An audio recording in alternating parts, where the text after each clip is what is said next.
What is going on, guys? Welcome back to another post game here on Rangers Central. And the Rangers beat the Detroit Red Wings 4-0 in game 13 of the regular season. Really on the back of Jonathan Quick, most of all.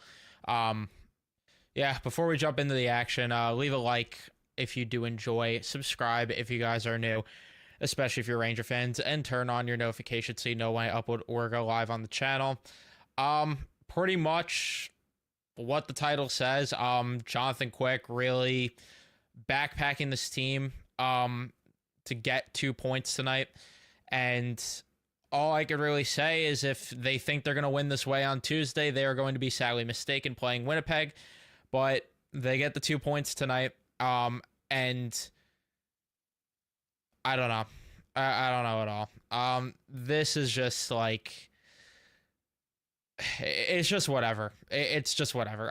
It's just the fact that they told us that they would rebound from the game against Buffalo, and it looked virtually the same. The only difference is Ville Husso is not Ukko Pekka-Luukkonen, and Jonathan Quick stood on his damn head.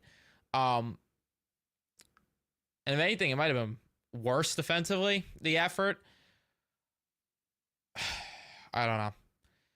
I just really don't have much to say that's different from a night-to-night basis. I'm not going to sit here and I'm not going to I'm just not going to sit here and repeat myself from the past few nights. There's no point. There's just no point. They got on the board in the first period with a power play goal. Chris Kreider deflected one in from Fox and Panarin.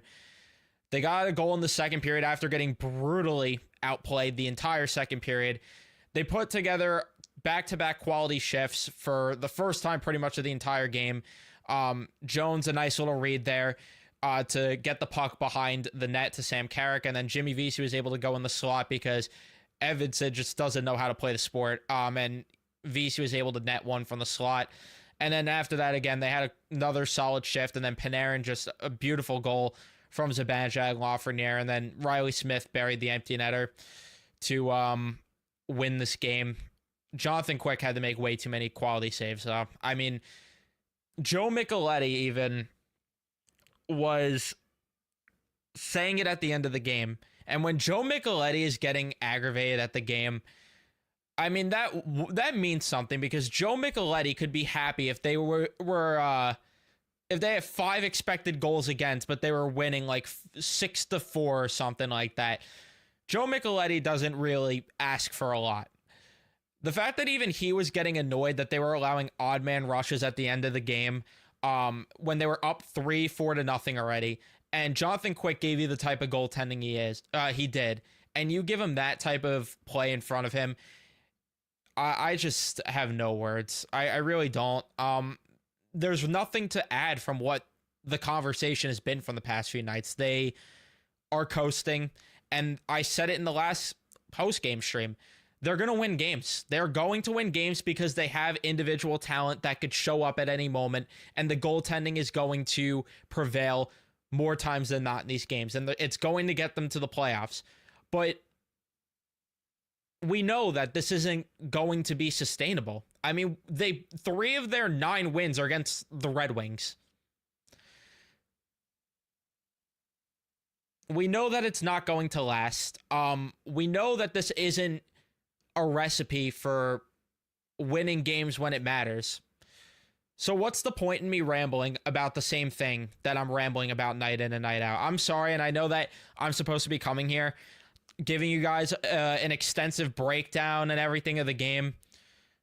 What am I supposed to add from the previous few nights that's any different? I mean, they were slow moving the puck up the ice yet again. They were getting suffocated in the neutral zone way too much. They don't know how to forecheck at all. It's just something they don't know how to do. The amount of times that they would dump the puck in and just not get in on the forecheck, it was just, I wanted to pull my hair out. I really wanted to pull my hair out. And then the D zone play, allowing odd man rushes, the neutral zone play just non-existent. The D zone play, just not good enough. Way too many opportunities in the slot. Way too many opportunities with odd man rushes, like I said before. Lack of execution on the breakouts. It's just, again, I have no reason to go in depth when it's the same problems. I'm sorry. I get, again, that's what I'm supposed to be doing here.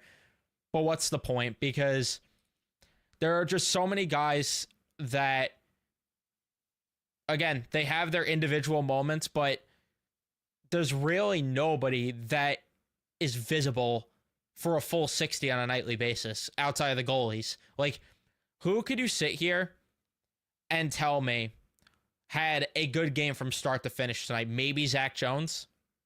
Maybe Zach Jones and Braden Schneider. I mean, that pair, I can tell you right now, if we're going to look at a very big positive right now that I have, Zach Jones and Braden Schneider are a very good pair. And it sucks that you can't switch up the top four because of how good of a pair they are. It's also a good problem. But all I could say is that pair needs to get more minutes, because every time they're out there, that's when the Rangers are playing their best hockey. It is when those two are out there, and because they have the ability to both play well in the D zone and move the puck up the ice.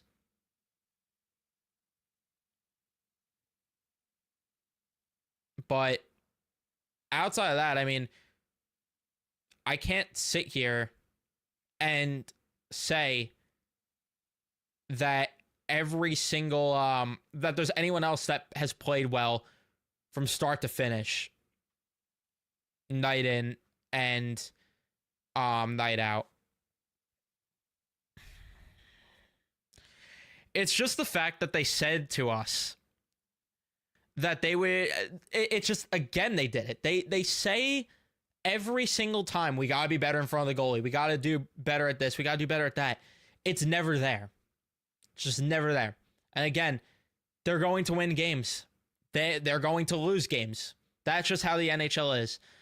But I don't see the side of taking the takeaway from this game being the Rangers were the better team when Detroit had so many opportunities on a platter. And if it wasn't Jonathan Quick stopping it, it was the fact that they were missing the net. You had Dylan Larkin getting opportunities left and right in the slot, missing the net on them. I think Comfer had a chance like right in front of the net, couldn't bury one. Kane hitting a post at one point. They got way too many looks. And it speaks volumes when the guys that are being paid by MSG in Steve Alquette, Joe Micheletti, and Sam Rosen, and especially Sam and Joe, who rarely critique the team's play, it speaks volumes when even they are frustrated watching this team. Because they're just not beating the Winnipeg Jets playing this way. They're just not. If they play this exact same way, and it seems like they're content with the way they played tonight, with them blasting music right after the game in the locker room. And again, have fun, I guess. Like, sure, it's an 82 game season, have fun. But was there anything said in the locker room about this not being a good enough performance? And, you know, hey, we relied on Jonathan Quick. Like, did they take away from this game that they played better and that they fixed the issues? Because they're going to be in for a rude awakening playing Winnipeg on Tuesday night when they have way better goal scoring threats and they have a world-class goalie in their own right. The Jets are 14-1.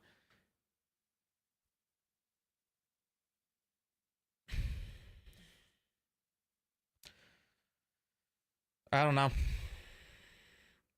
I just don't see anything different. I don't see anything impressive. They don't get sustained offense. They don't play well in their own end. They force east-west plays way too much. Capo Caco constantly forcing passes to guys in double coverage with the blind passes. I don't get why.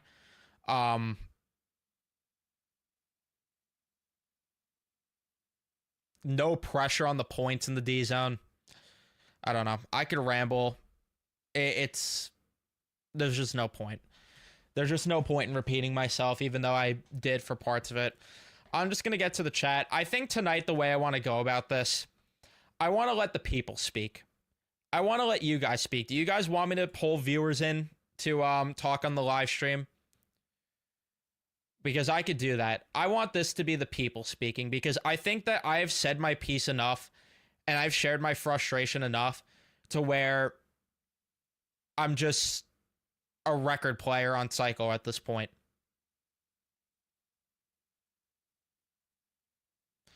But maybe I'll do callers tonight because at this point, I want to hear different opinions. I want to hear from the viewers what you guys think because, again, what is the point when I'm saying the same thing every single night?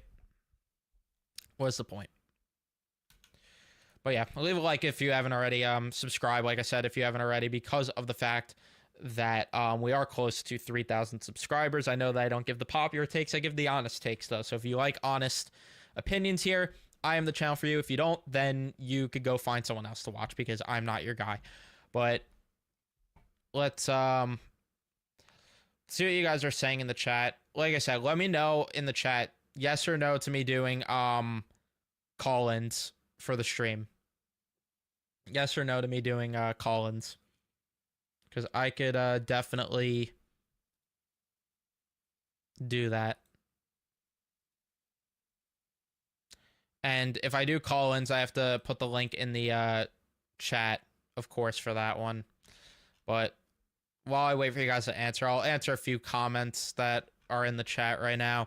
And Robert, yeah, the Jets won't be missing the net this much. Great goaltending makes up for some defensive breakdowns. Yeah, I know who I'd like to face in the Eastern Conference Finals. Jets will humble us if this keeps off. You already know it's... gonna say, you already know I'm gonna say I'm just here before the it's only November comments. Yeah. I mean, it is what it is. If people want to feel that way, I then feel that way. I just can't do it. Just can't do it. Call-ins. All right, I'm gonna drop the link in the chat for you guys to call in for the StreamYard. Obviously keep it stream appropriate or I will have to ban you from both the chat and the live stream. You don't have to put your face cam on. If you want to, you can, but it is not a requirement. And yeah, I do got to figure out a way that I could just do it over Discord so then I don't have to like pull people in and it could just be the audio. But yeah, jump in to the StreamYard if any of you want to vent about this game. While I wait for some of you, I'll get to the chat again because I'm sure there's going to be a good amount of people jumping into the live stream. But yeah, click on the StreamYard link I put in the chat if you do want to join. Again, face cam not required at all, but that is up to you. And yeah, they're playing Eye of the Tiger in the locker room because yeah, that was a very great win. Second period was vomit worthy. It made my eyeballs bleed. Truly did. What is up with my lighting now? What is up with my lighting? I look so fucking white now. All right.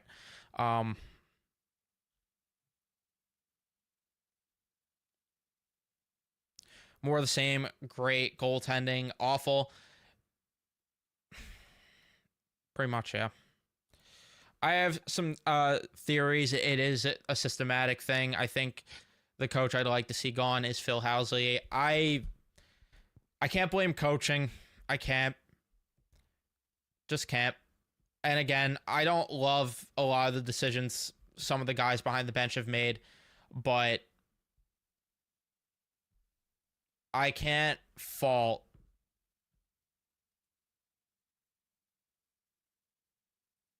I just can't fault the coaching entirely right now. I just can't. But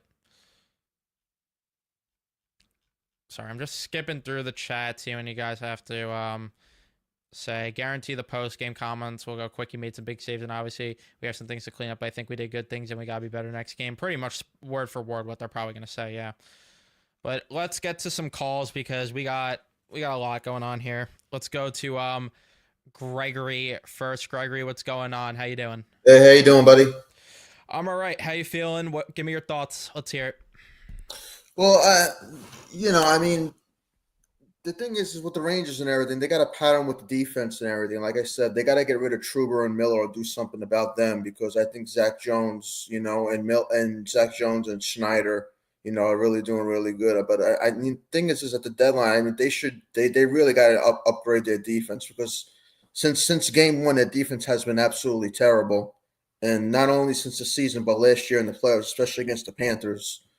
It was the disaster. So they really have to do an upgrade on their defense, and I really think that they should get a a first round right ring. I don't think that. I mean, even though I do like Riley Smith, but I don't think he would be the answer for them as their top right man. I think he should be moved down. But other than that, they just have to upgrade those parts, and I think if they do that, they'll be great. After that, this is my thoughts on it. Yeah, I agree. Was that all, or do you have anything else you want to add before I Um, go to the next caller? the only thing is just left is that I think the Rangers are trying to still work out something with Igor. So I mean, I heard something that they're going up to 11.5, but I don't know if that's the final offer. You know, that's all. All right, thank you, Gregory. I appreciate you calling in. All right, take care. Yep. I mean, Gregory hitting pretty much all the points that I made in the offseason.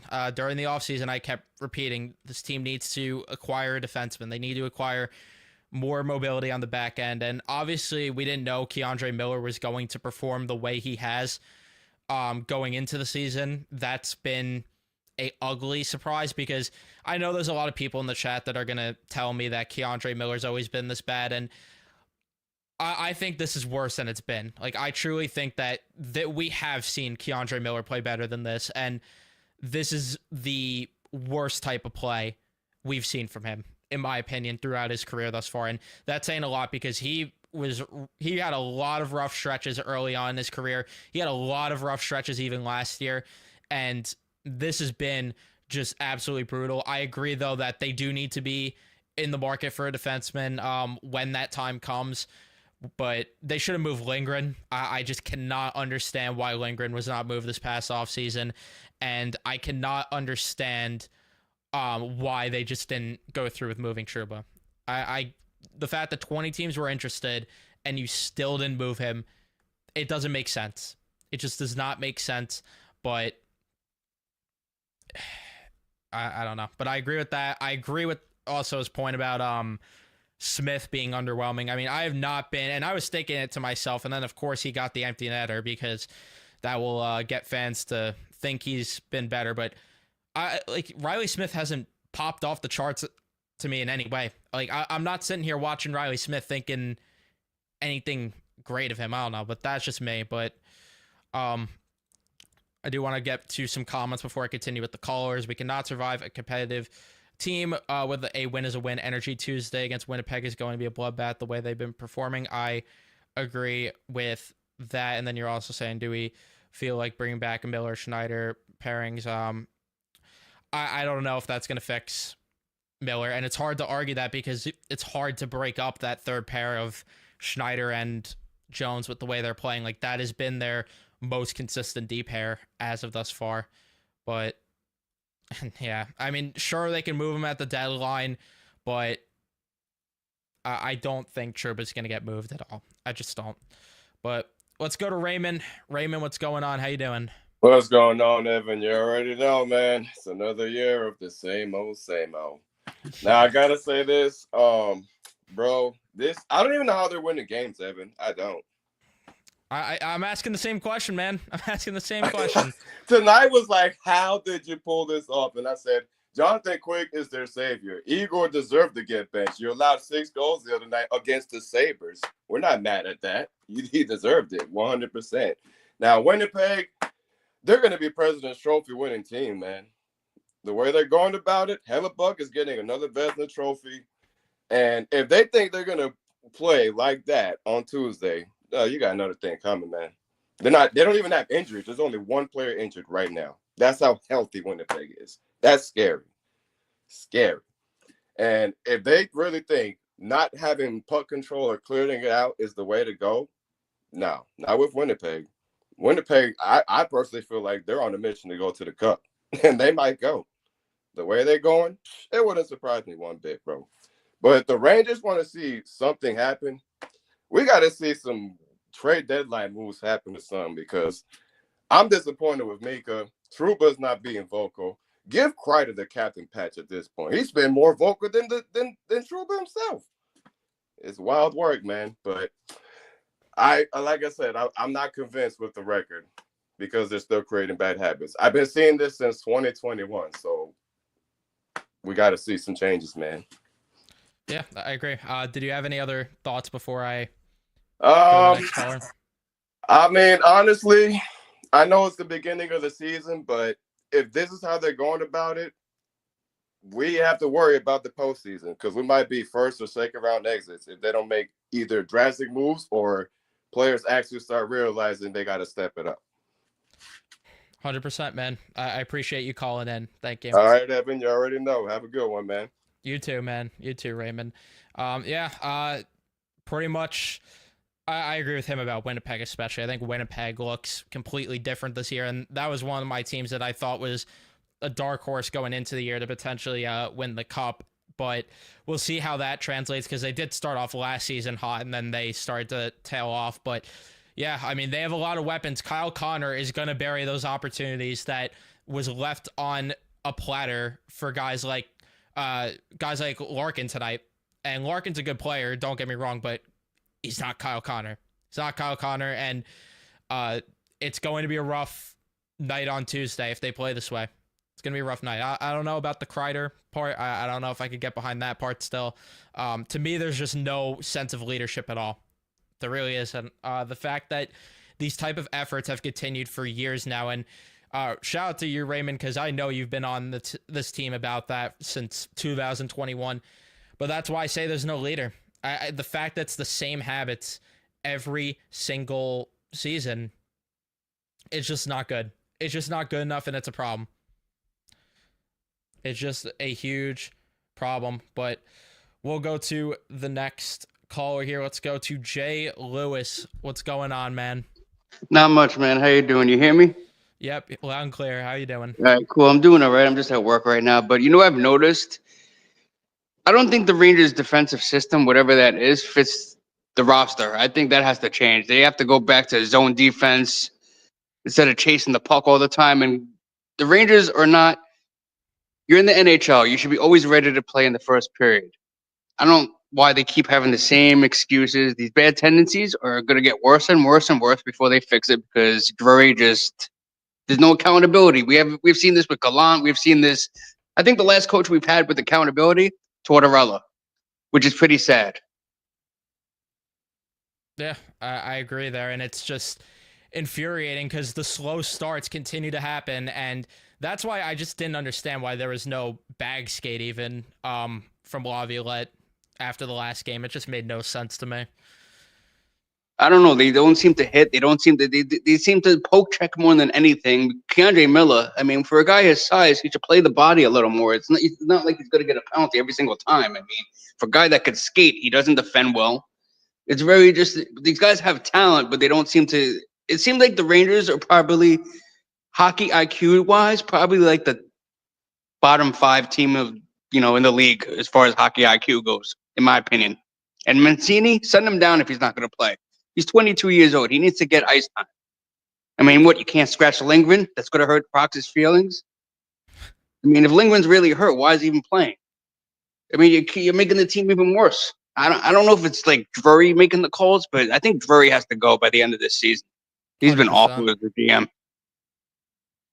100%. Did you have any other thoughts before I move on? No, go ahead. I just wanted to get my piece, and I hope you have a great night, and hopefully they'll learn something, because Winnipeg is going to be tough. Yeah. But you know how this team never learns until it's too late. But yeah, have a great night, and thank you. Talk to you soon. Thank you for calling in. I appreciate it, and thanks for the input. You hit on a lot of points there that I, of course, obviously feel the same about, especially the Ryan Lindgren one. It makes no sense at all that you have Laviolette talking to the media about how he's still hurt. He's still not 100%. It is November. Sit in the press box. You have a 22-year-old defenseman, and like you said, if he's not going to play, he needs to be in Hartford, because you're just going to hurt his development because the best way to learn is from watching the game. Shut the fuck up. He needs to be playing in Hartford right now, and he needs to get quality minutes and build up his skill and attributes, because he's going to come into a game and there's going to be a lot of rust. And when is he even going to come into a game? Because they just let all these guys play when they're injured anyway. Might as well just bring Chad Weedle up here. Might as well. And I do agree, obviously, with Chris Drury. I think he's been terrible. I really have been against what Chris Drury has done for a very long time now. That goes without saying. But, yeah. And then the defensive system is just... it's an understatement how bad it is. But let's go to John now. John, what's going on? How you doing? What's up, Ev? What's going on? Not much. My problem that I really have is more like what the previous caller. It's organizational. I mean, Chris Drury, you know, there's no accountability to this so-called leadership group whatsoever. None whatsoever. And I think there's a greater problem that is created by that. We might have amongst some of our young guys, be it a Schneider, a Lafreniere, you know, we might have leaders there that, you know, they're not allowed to step forward into those spots because of the guys that we have wearing letters, and the fact that, you know, their lack of leadership is tolerated. You know, and you know, there's just no, you know, there's no incentive to, you know, bust your ass to, you know, for a young guy to step into that and say, you know, look, I can lead this team. And all they're going to do is just keep giving Mika, you know, and Kreider all the power play minutes, and they're going to call them the first line guys, even though they no longer are not that. And, you know, and this is an organizational thing. You know, what do we think of our young guys? You know, I mean, obviously Osman didn't look ready, but the fact that, you know, at this stage in his career, he's only played 3 games. I mean, you know, you have to look at him and say, you know, okay, so then, you know, he should have gone at the deadline last year for something, you know, worthwhile. And to me, you know, it just comes down to accountability. There is none of it, and until we get some of it, you know, you probably see my comment. I mean, you know, every show of yours, Evan, you can always see my comment. What is tolerated will continue. That's all I got. Thank you for calling in, John. I appreciate it. But yeah, he pretty much hit the nail on the head with that one, with how I feel entirely with this core leadership group and all that other stuff. I mean, it's just, there's no accountability. There's none at all. And having these guys wear letters is sending a poor message to the younger guys on this team. I mean, you have Mika, who's complaining about his ice time. You have Trouba saying they're not ready to play home games against the Buffalo Sabres. This is on the leaders, and this is on Drury, because I've been saying this for a while. This bleeds through the organization. It bleeds through when you have a GM that's a pushover like Chris Drury. I mean, the fact that he did not move Trouba because he whined his way to stay, that tells you it all. That tells you every single thing. And this is it. They need to healthy scratch big names. They have to. And it's just to a point where it's a problem. We'll move on, though, to my guy, Anthony. What's going on? What's going on, Ev? You know, in honor of Mark from Big Apple Hockey reporting from the meat locker, you know, I had to try to one-up it, so I'm reporting live from the electrical closet. How's it Anthony look? from the electrical closet. Let's hear it. Well, I mean, what is there to be said at this point that hasn't been said? It must be tough for you to come out here game after game and beat the dead horse. But you do it, and I give you, and everybody else in the chat, I'm sure, gives you a lot of credit for doing it, for sticking with it. But yeah, I think, like we said many, many times, the Rangers have a serious, serious issue, and I think it's affected the entire locker room at this point. You've seen 3 different coaching changes. You've seen guys being trying to plug in to play with the Mika and Kreiders on the top line, and nothing is working. So at this point, I just think there's systemic flaws with the leadership group, And I think until that is changed, you're going to see the same result year after year, no matter what minor deadline moves Jury tries to make or what plug and play players you try to put in there. If the core is rotten, it's going to affect the rest of the team. Yeah, I completely agree with that. And I've been saying it for a while. Like, the guys wearing letters, setting the bad example is only going to hurt the next core coming in, because you're seeing guys like Keandre Miller getting away with playing poorly night in and night out. You're watching all these young guys continue to make mistakes, and it doesn't matter because the leaders are making even worse mistakes. It's rough, especially a guy like Keandre, who shows so much potential from time to time. But yet, year 5 or year 6 that he's on, he's still making the same fundamental flaws that defensemen shouldn't be making. Now, granted, he hasn't been playing defense his entire career. But at what point do you want to start to see him take the next step and not make those mistakes over and over again? Is it the coaching? I don't know. They've had a few couple defensive coaches changes as well. So at what point is now he has a contract coming up? Do you pay him? What do you do with him now? It's a tough decision for Drury for sure. Yeah, 100%. Did you have anything else you wanted to add? No, I'm good. Other than the power's good here. So don't worry about it. We're holding it down here in Coney Island. I appreciate you, Anthony. Thank you. Appreciate for you, calling in. Ab. Keep doing the good work. Thank you. I appreciate you. Shout out to Anthony, man. Shout out to Anthony. Longtime viewer, hardcore viewer here of the program. So appreciate it. And I appreciate every single one of you, of course, that stick with me through these wins that aren't exactly the prettiest. But yeah, I mean, he's right about Miller too, especially because every single time, like, there are so many plays he'll make that it looks like there's potential there. It looks like there's a good defenseman there. And then it's peewee hockey level mistakes at times with the guy. And they're going to have to make a decision on him. They're going to have to make a decision, whether it's the deadline, whether it's the offseason. A decision has to be made, because you can't pay this guy north of 5.5. You can't do it.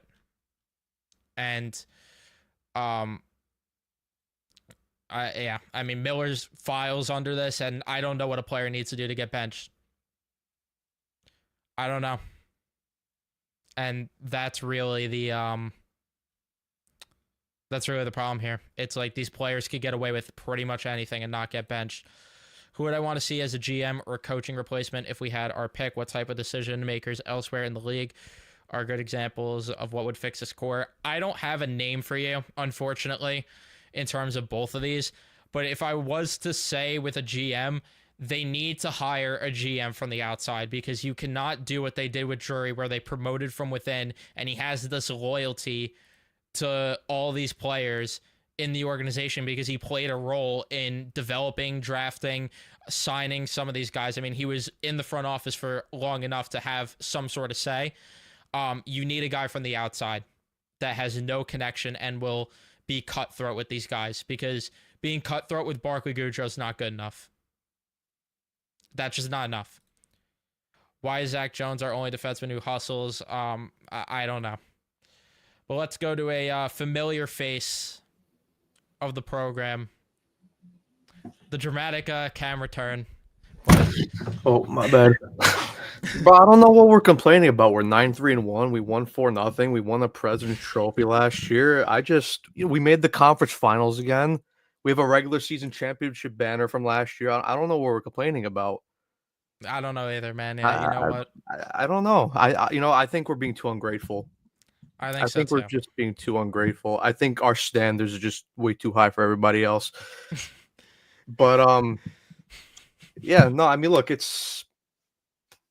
don't know how many times you have to keep repeating ourselves over and over and over again, but it's the same mistakes, same issues. And like I've stated before, this is not 13 games. It's not one game. It's not 5 games. It's 6 years. 6 years of this group together. And people can say, oh, coaching and everything and thing. Listen, I get that Laviolette hasn't exactly been perfect this year. He hasn't.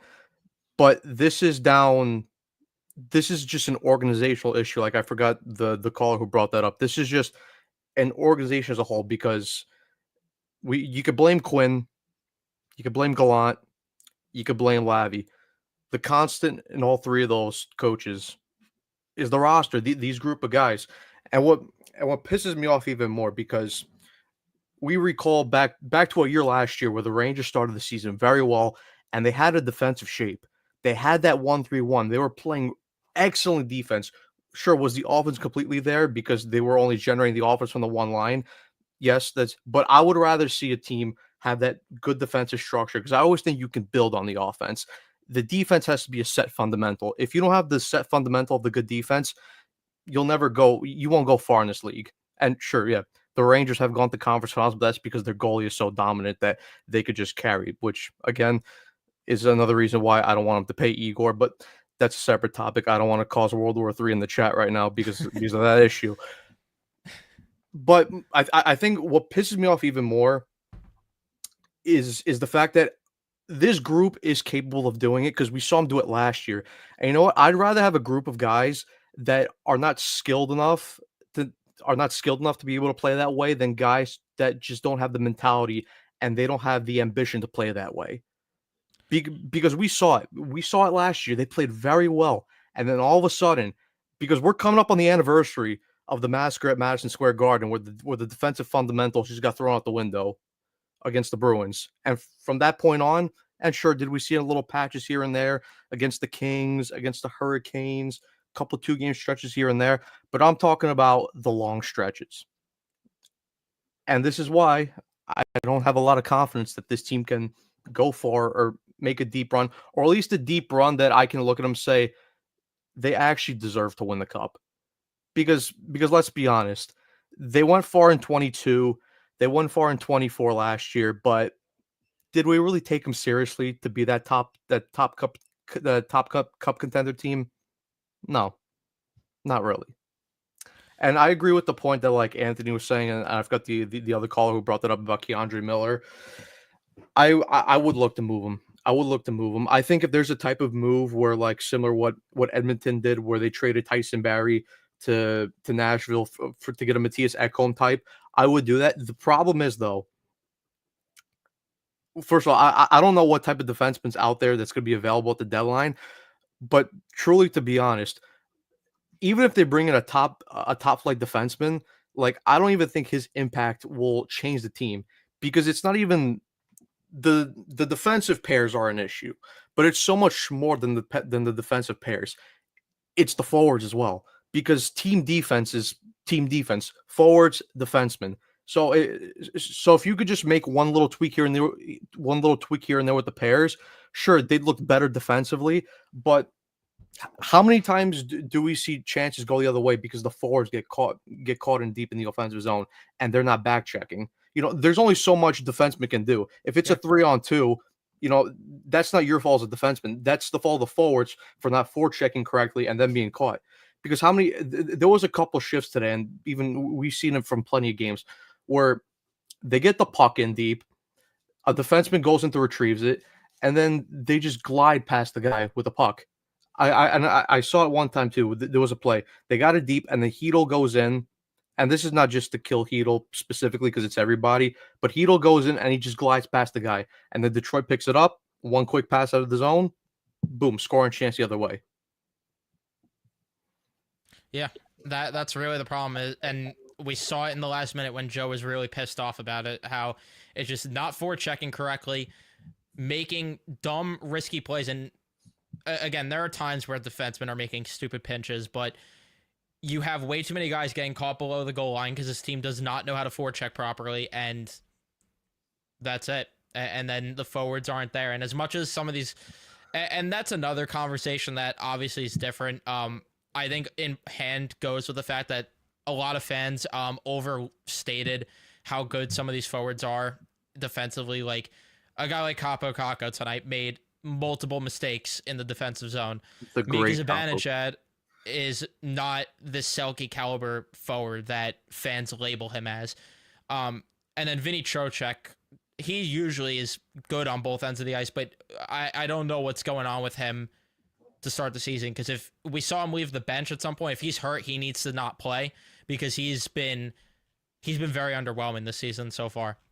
So very underwhelming, and I think that that's pretty much what goes in hand. What you said, yeah, it's the forwards not contributing enough on the He back check. has, he has, and we brought it up before the season started about concerns that we had, and our two main points was that, are you going to get the same type of play from Panarin and Trocheck again? Because we know they're capable of it, but both of them had career years last year, especially Trocheck, because I think we knew Panarin had the capability of putting up a 120-point season. It was just whether he would have been committed enough to do it.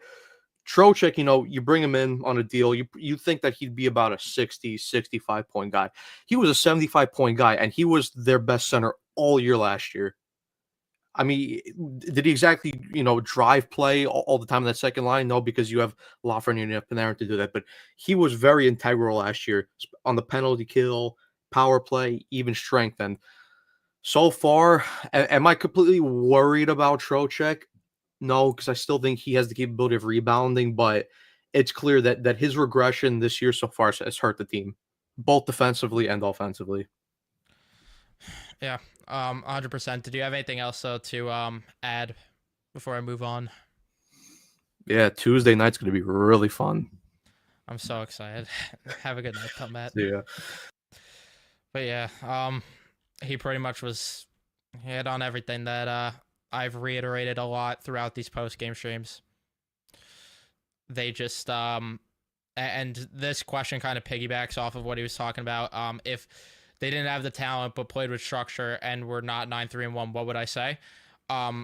Depends. What would their record be in that scenario? Are they a 500 team? Because I would say that that's a team that at least is capable of, if they get in, that's a team that's capable of winning the most important games of the year. I mean, how many times did we see have we seen team? I mean, we saw Florida, who snuck into a wild card spot 2 years ago, and they made it all the way to the finals because of the fact that they play a structured game. And I would say that if it was a talent issue, that's something you could address at the deadline. That's something you address at the deadline to acquire more talent to help build off of playing with good structure. And that's really the problem. But the electrical closet's more electric than the Rangers 5v5 offense, yeah. 5v5 play in general. I'm pretty sure you meant not just the offense, but yeah, you're not wrong there. But I am going to wrap it up here. I'm drained. I'm honestly drained. Thank you guys so much for tuning in and watching, though. Don't forget to leave a like if you haven't already. Don't forget to subscribe. Turn on your notifications so you know when I upload or go live. I'll see you guys in the next one.